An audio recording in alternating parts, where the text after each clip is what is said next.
సంక్రాంతి అల్లుడు అని పెట్టేద్దాం మనం పేరు. అనిల్ రావిపూడి గారు. Hello hello hi, good evening. Love you Tirupati. Tirupati so Tirupati అంటే నాకు చాలా సెంటిమెంట్ అండ్ చాలా కనెక్షన్ కూడా. సో నా సినిమా ఏ సినిమా మొదలెట్టినా, ఏ సినిమా రిలీజ్కి అయినా ఇక్కడికి వస్తాను, స్వామివారి ఆశీస్సులు తీసుకుంటాను, వెళ్తాను. ఆయన దయ వల్ల, ఆయన ఆశీస్సు వల్ల హ్యాపీగా కెరీర్ చాలా బాగుంది. That's why Tirupati is always sentiment. So అలాంటి తిరుపతిలోనే మా ట్రైలర్ లాంచ్ ఇక్కడే చేయాలని చెప్పి టీం అందరం అనుకుని ఇక్కడికి వచ్చాం. అండ్ యాజ్ అందరూ అన్నట్టు, సో మెగాస్టార్ చిరంజీవి గారిని నేను ఎలా చూపించాలనుకుంటున్నాను, నాకు ఎలా ఆయన ఇష్టం, నేను ఆయనలో ఏం నచ్చుతాయి అనే ఒక దీంట్లోనే ఒక కథ రాయడం జరిగింది. సో దానికి తగ్గ ఎలిమెంట్స్ అన్నీ నింపేశాం. సో మీరు ఇప్పుడు 2.5 minutes ట్రైలర్లో చూసింది జస్ట్ గ్లిమ్స్ మాత్రమే. 2 గంటల 35 నిమిషాలు ఒకసారి మీరు ఒక టైం మిషన్ ఎక్కి అలా జర్ర ఒక రౌండ్ వేసి వస్తారు, అదైతే మీకు పక్కా గ్యారంటీ.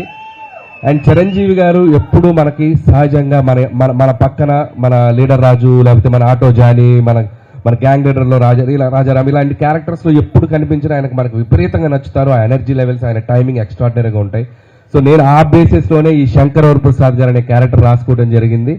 అండ్ పేరు కూడా అదే పెట్టడం జరిగింది. అండ్ నిజంగా చిరంజీవి గారిలో ఉన్నటువంటి ఒక ఫన్ టైమింగ్, చిరంజీవి గారిలో ఉన్నటువంటి ఒక న్యాచురల్ ఎక్స్ప్రెషన్స్, రియాక్షన్స్ అన్ని ఈ సినిమాలో బాగా ఎక్స్ప్లోర్ చేశాం. నేను రాసిన దానికంటే నేను చెప్పినప్పుడు నా ఎగ్జిక్యూషన్లో చిరంజీవి గారు దాన్ని ఇంకా 100 times చాలా చాలా ఇంప్రూవ్ బెటర్ అయిపోయింది ఆయన పర్ఫార్మెన్స్ తోటి.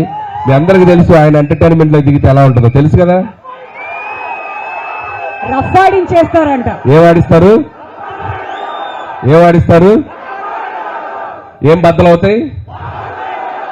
ఏం బద్దలవుతాయి, మరి పండక్కి అన్ని మీరే చేయాలి. సో అండ్ ఈ సినిమాలో సో టీం అందరూ కష్టపడి పనిచేశారు. అండ్ టీం అందరి గురించి నేను ప్రీ రిలీజ్ ఈవెంట్లో గట్టిగా వాళ్ళ గురించి మాట్లాడతాను. అండ్ అలాగే బీమ్స్ గురించి ప్రత్యేకంగా చెప్పాలి. సో ఒక్కొక్క సాంగ్ మీరు ఎంత సెలబ్రేట్ చేశారు. మీసాల పిల్ల సాంగ్ యూట్యూబ్ని షేక్ చేసింది, 100 million పైగా ఇంకా బాగా వెళ్తుంది. అలాగే మన శశిరేఖ సాంగ్, అలాగే మొన్న వెంకటేష్ గారితో వచ్చినటువంటి సాంగ్ పండగ సాంగ్. సో అన్ని సాంగ్స్ మాస్కి అటు అందరికీ, ఫ్యామిలీస్కి, పిల్లలకి అందరికీ నచ్చుతున్నాయి. అండ్ సంక్రాంతికి వస్తున్నాం అనేది నా కెరీర్లో ఒక స్పెషల్ ఫిలిం. అది లాస్ట్ ఇయర్ సంక్రాంతికి వచ్చి ఎంత సెన్సేషన్ అయింది, మీ అందరూ థియేటర్స్లో ఎంత సెలబ్రేట్ చేశారని ఇంకా మర్చిపోలేను. నా ఎయిమ్ ఒకటే, సంక్రాంతికి రావటం, మీ ఇంట్లో ఏదో భోజనానికి వచ్చినట్టు మీ దగ్గరికి రావటం, మీరు నన్ను హ్యాపీగా, మీరు నన్ను ఆత్మీయంగా పలకరించి మీ ఆశీస్సులు నాకు ఇస్తున్నారు. ఇది నా 4వ సంక్రాంతి. F2 సర్లేరు నీకెవరు అండ్ సంక్రాంతికి వస్తాను. This is my 4th Sankranti and hope again మళ్ళీ మీ ఆశీస్సులు ఉంటాయని నేను ఆశిస్తున్నాను. అండ్ ఈసారి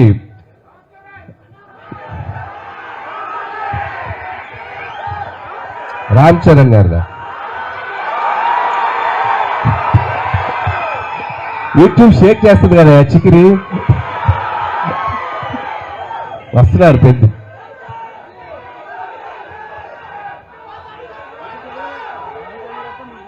నేను చేయాలా? మీరు ఇది బాక్స్ ఆఫీస్ దగ్గర ఎరగతీయండి, తర్వాత అక్కడికి వెళ్ళిపోతాను, ఇబ్బంది ఏం లేదు. సో చరణ్ గారితో ట్రైలర్ చూశారు నిన్న ఇంట్లో, చిరంజీవి గారి దగ్గరికి వెళ్ళినప్పుడు. ఫస్ట్ చూసి ఆయనే చాలా ఎక్స్ట్రాడినరీ అని చెప్పారు చరణ్ గారు. సో అలాగే మెగా అభిమానులందరూ మనం మెగాస్టార్ చిరంజీవి గారిని ఎలా సెలబ్రేట్ చేసుకోవాలనుకుంటున్నామో ఈ సినిమాతో మీరు కంప్లీట్గా ఫ్యామిలీస్తో, పిల్లలతో అందరితో రండి. మీరు హ్యాపీగా కడుపు నిండా ఆ సంతోషంతో బయటకు వస్తారు, అదైతే చెప్పగలను. And celebrate the megastar. So megastar గారి అభిమానులు, అలాగే మన కళ్యాణ్ బాబు గారి అభిమానులు, చరణ్ బాబు గారి అభిమానులు, అలాగే ఆల్ తెలుగు ఇండస్ట్రీని ముందుకు తీసుకెళ్ళి అందరి స్టార్ ఫ్యాన్స్ ఎక్కడో ఒక చోట చిరంజీవి గారిని ఇన్స్పైర్ అయ్యి ఉంటారు కదా. సో అందరూ ఈ సినిమాలో చిరంజీవి గారిని మనం ఎలా చూడాలనుకుంటే అలా ఉండబోతున్నారు. దయచేసి అందరూ వచ్చి సినిమాని చూడండి, సెలబ్రేట్ చేసుకోండి. అలాగే ముఖ్యంగా నన్ను ఏ సంక్రాంతికి నన్ను ఆశ్రయిస్తున్న ప్రేక్షకులకి మరొకసారి నా నమస్కారాలు తెలియజేసుకుంటూ, అండ్ నా special wishes, special thanks victory Venkatesh గారికి చెప్పాలి. సో మీరు చూశారు కదా లాస్ట్లో ఇద్దరు ఏమన్నారు చిరంజీవి గారు ఏమన్నారు, ఫ్యామిలీ మ్యాన్ లాగా ఉన్నావు, మాస్ సెంట్రల్ ఇస్తున్నావేంటి అన్నారు. దానికి వెంకీ గారు ఏమన్నారు, మాస్కే బాస్ లా ఉన్నావు, మీరు ఫ్యామిలీ సైడ్ రాదు. ఇలాగే అల్లరి చేశారు సినిమా అంతా. ఇద్దరు అస్సలు ఎటువంటి ఈగోస్ లేకుండా ఎటువంటి ఇది లేకుండా ఫ్రెండ్స్ లాగా కలిసిపోయి పనిచేశారు. మనం ఒక జనరేషన్ లో ఆ ఇద్దరు స్టార్స్ ఎంతో కొంత మనం చూస్తూ పెరిగాం. అలాంటి స్టార్స్ ని ఒకే ఫ్రేమ్ లో చూడాలనుకునేది ఒక అద్భుతమైన ఇది. సో ఆ ఇద్దరు కలిసి మీకు ఫీస్ట్ ఇవ్వబోతున్నారు. అండ్ ఇక చిరంజీవి గారు అయితే from start to end mega ride ఉండబోతుంది. So just you go and థియేటర్స్కి వెళ్ళి మీరు ఎంజాయ్ చేయండి. Once again thank you. And special thanks to Nayanthara garu. And ఆవిడ ఈ సినిమాకి చాలా సపోర్ట్ చేశారు. మాకు షూటింగ్ స్ట్రైక్ వల్ల ఒక 2 months డిలే అయినా ఆవిడ చాలా కోఆపరేట్ చేసి ఈ సినిమాని మేము టైంకి ఫినిష్ చేయగలిగాం. Thank you so much Nayanthara garu. పాప ఆవిడ నా కోసం ప్రమోషన్స్ కూడా చేశారు. సో ఆ విషయంలో కూడా నయనతార గారికి చాలా థ్యాంక్స్. పాప నాకు ప్రమోషన్ చేశారని ఆవిడకి చాలా ప్రెజర్ వస్తుంది. సో అలాగే ట్రైలర్ మళ్ళీ వేస్తాం, మేము దగ్గరనే ఇంకొకసారి చూసి వెళ్ళిపోతాం. ఓకే. అండ్ అలాగే ఈ కార్యక్రమం మీ అందరితో ఇంత సంతోషంగా చేసుకోవడానికి మాకు అవకాశం ఇచ్చిన పోలీస్ డిపార్ట్మెంట్ అందరికీ, అలాగే మెగా అభిమానులకి, ఇక్కడ ఉన్న సీనియర్స్ అందరూ ఉన్నారు కదా, అందరూ బాగా దగ్గరుండి దీన్ని చేశారు, వాళ్ళందరికీ కూడా నా special thanks. And okay, January 12th ఈ సంక్రాంతికి మళ్ళీ నవ్వుకుందాం, మళ్ళీ ఎంజాయ్ చేద్దాం, మళ్ళీ హ్యాపీగా సెలబ్రేట్ చేసుకుందాం. Thank you. అనిల్ గారు అంత ఈజీగా ఎలా వదిలేస్తాను చెప్పండి సార్. చెప్పండి. మీరేవో సంక్రాంతి